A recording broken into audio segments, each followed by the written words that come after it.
Personalized cake toppers are a great addition to any birthday party at any age.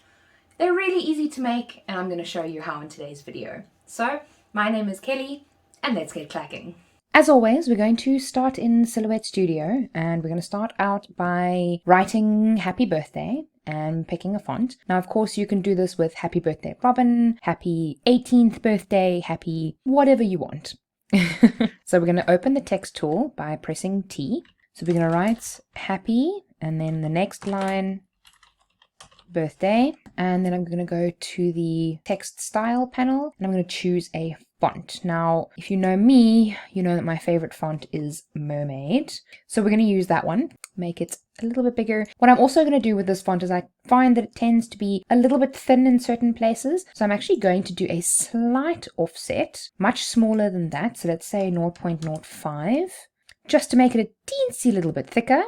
So that's the actual text section. We're going to leave that on that side. And this one is the font. So we're going to leave that there. And then what I want to do is I'm going to change the orientation of the words. Now, if you wanted to just have the two words happy birthday, let's actually just change the grid to be off so that we can see this a little bit easier. And let's fill this in with black, just so we can see a little bit easier how it'll line up, and zoom in a little bit. So that's what it'll look like. And if you wanted to just have the two words like that, standing on top of each other, you could totally just take those two, weld them together, and then you would have, you know, just one word like that. If you wanted to have a slight offset, maybe you didn't want them to overlap with each other, maybe you wanted to overlap a little bit more like there, or you wanted to have those sections overlapping, you can really place it wherever you want. I'm going to leave mine like this because it's almost in the middle. So we've got these points where it's overlapping here, here, and here. So I'm actually going to weld these together. And as you can see, it's removed those lines in the middle there in this section, and it's made it all one solid design. What I want to do with this design is I want to have the happy birthday like this. And then I also want to have a bit of a color behind it. I've actually got some red glitter cardstock and some white cardstock as well.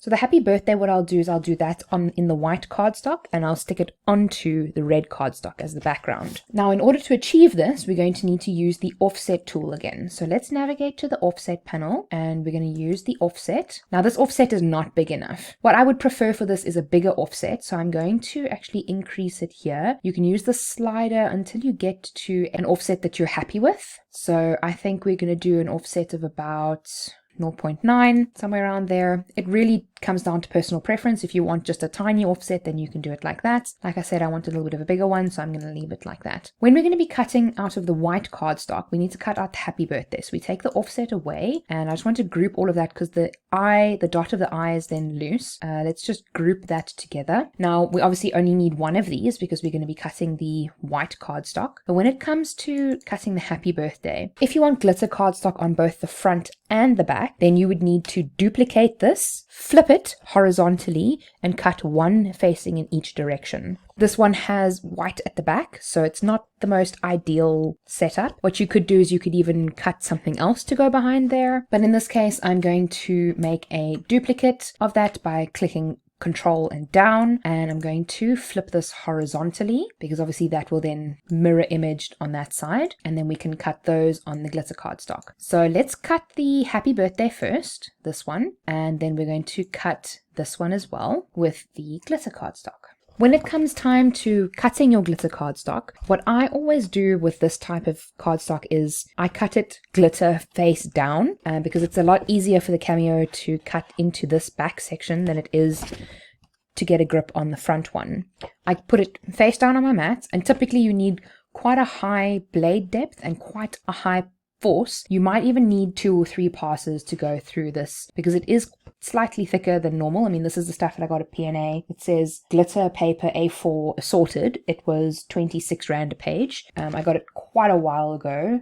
I honestly don't remember. One of those things where you buy a whole bunch of them that you only need one. I'm sure you all know what I'm talking about. So I have some lying around, luckily, that I can now do this for a very, very, very special friend of mine. You know who you are. So that's how I'm going to cut the glitter. The white cardstock I'm just going to cut normally, just like I would do with normal cardstock. Typically slightly slower, a force of 33, I normally use a blade depth of about 4 just to make sure that I'm getting very clean cuts. I might slow the speed down of this one quite a bit because it does have a few very intricate sections. Like if we look at this section here, you know, that's quite intricate there. I think I'll definitely put overcut on for this because there's lots of little up-down sections that it can have problems with potentially, just to make sure that I try and avoid that, because obviously I don't want to waste cardstock. I mean, it's cardstock, but I'd rather not waste it. So let's take a look at the cut and see how that goes.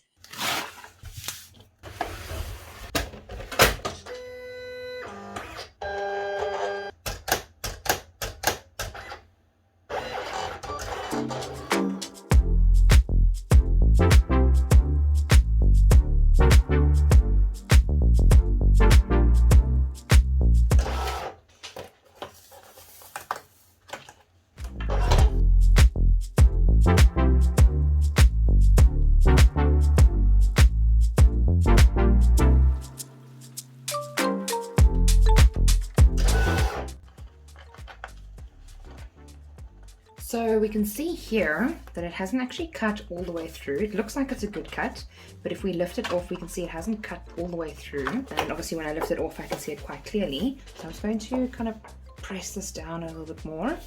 I'm going to increase the depth on my computer when I cut, and I'm going to send it again without removing the mat.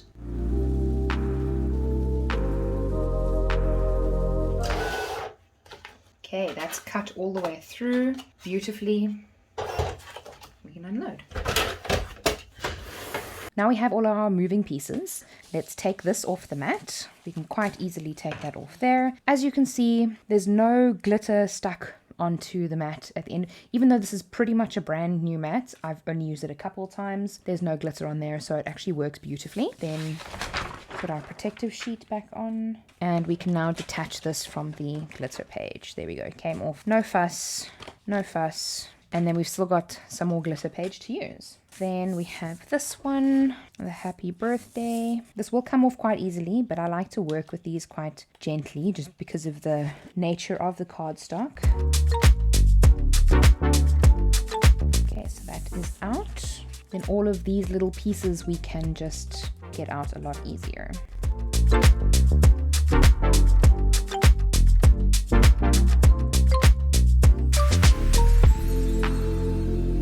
Obviously that took a little while to do, mostly because I'm being very, very gentle when working with this, because obviously it's quite brittle. And I see I just left a spot there. You can probably increase the overcut depth with this. I think I had mine at 0.2, so you could probably put it at 0.3 just to make sure that it gets those corners a little better. I think with cardstock, it's different to how you work with vinyl. With vinyl, you don't really want to have necessarily a very big overcut, but with cardstock, you probably want it to be a little bit less forgiving. Now, the next trick up my sleeve when it comes to these kinds of things is my Xyron. My Xyron, I love it. For these kinds of things, it's practically a necessity. Essentially what it does is you open this little flap here, you put this into there, and then you simply roll it through. It puts adhesive on the underside of whatever you're rolling through, so you need to make sure that it's face up, and it works wonders for this kind of detail, because trying to sit here putting glue on each of these little spots, we all know that it's a bit of a nightmare. So we put it in there, run it through, and you just do that, and you can see it coming out the other side. Continue rolling until you see the whole thing on the other side. And once it's on the other side, you can press it down, and then you've got this little blade that cuts it off. There we go. And that's what you have. No electricity, no plugs, no fuss. And when this cartridge is finished, you can quite simply pull this out and put a new one in. If you are looking for one of these, I'll put Amazon links down in the description. So what we do now is we just pick up the corner of this, the top sheet. It's got a waxy sheet at the back and a plastic see-through sheet at the top. Let's try on this side. There you go. And now all of the adhesive is now stuck to that side, so it won't stick to the backing sheet. It'll only stick to where you have something there. Okay, so we pull that off. Now there is of course adhesive here, so I try and roll it so that the adhesive is on the outside. And the reason I do this is because you may not be able to see, but there is sometimes adhesive that gets stuck just in these little corners here. Up close, you'll be able to see it, but I'm not sure if you'll be able to see it in the camera. So as an example, you know, all around these edges here, you can then see that there's a little bit of a slightly shinier section. And you just want to take this part here and just dab it. Because what this does obviously picks up the adhesive so that it doesn't stay behind.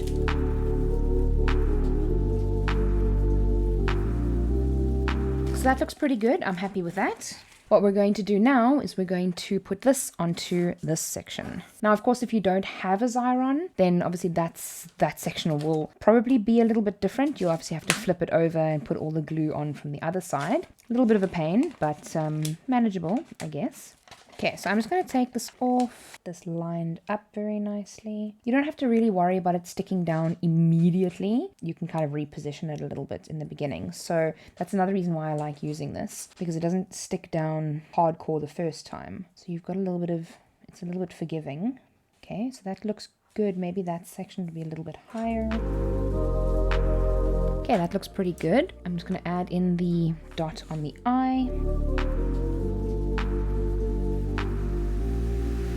And then the next step is pretty important if you want to be able to stick this in a cake. I have these skewers. They're probably completely the wrong thing for this type of video. I think you could use toothpicks. You could use kebab sticks. Those also work very well. Maybe break them in half because obviously kebab sticks are quite long, but I have these on hand, so I'm going to use them. And what you can do is you can then decide where you want them and how deep you want them to go. I could probably even break this section off. Maybe actually let's do that. Now we've got a slightly more workable thing size to work with. And then another reason why we use the backing is because we can actually hide this. I thought to myself that I'd done it wrong for a second there. So when you glue these two sides together, you actually glue this inside it. So not only does it help make it more firm, but it also hides the ugly section. Obviously you don't have to because it is quite a lot of glitter paper to use. Like I said, you could just use a normal plain cardstock. It's completely up to you. Then, oh, that's happily dolloping there on the side.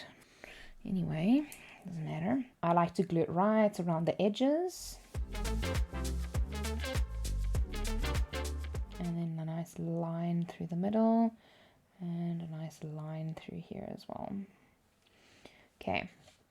Then I'm going to place these here and here.